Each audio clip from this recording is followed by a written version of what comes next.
Could you state your name, please? I'm Robert Rupp. And what do you do, Robert? I'm a professor of history and political science at West Virginia Wesleyan College. And how did you get involved with Rotary? Herb Costin.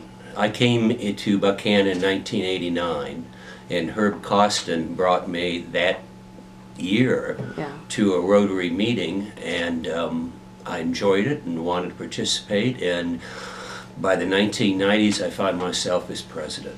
Oh, and tell me more about your experience as president.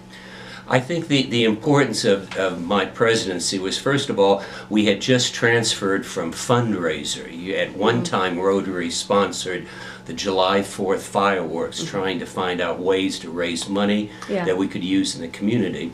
And this was about the third or fourth year they tried the blood screening, and we were at St. Joe, and I remember as president pacing back and forth, wondering if we could raise enough funds that we needed for community.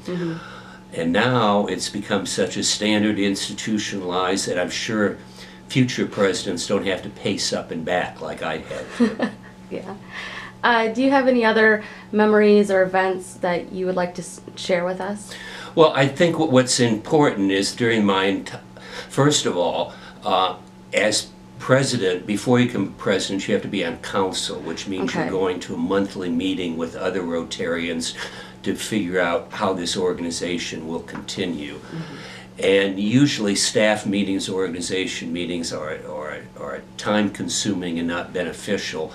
But in a sense, I found out that the way the system's set up, there's a collegiality that's built up when you know you're working and trust the other people.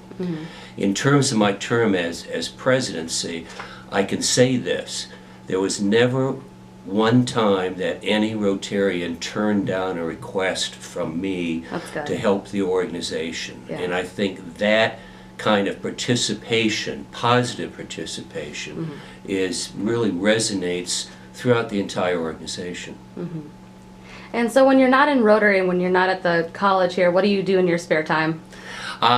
Since I teach American politics and history, I spend most of my time following American politics, which can be at times disillusioning and divisive, and that's why I almost find a refuge, because I know on Tuesdays at noon I can be with a group of people who are positive and service-oriented.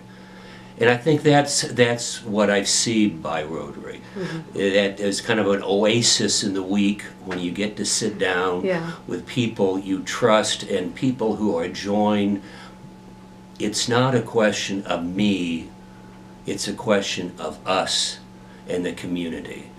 And when you not only have a good collegiality, you enjoy, and good food, and good fellowship, but to know we all have that same unity, that we want to work to make Buckhannon a better community. We want to work to make the world a better place. That's a sharing of vision that I really find positive. Great. All right. Well, thank you so much for your time, Robert. I really appreciate it. Okay. Have a good day.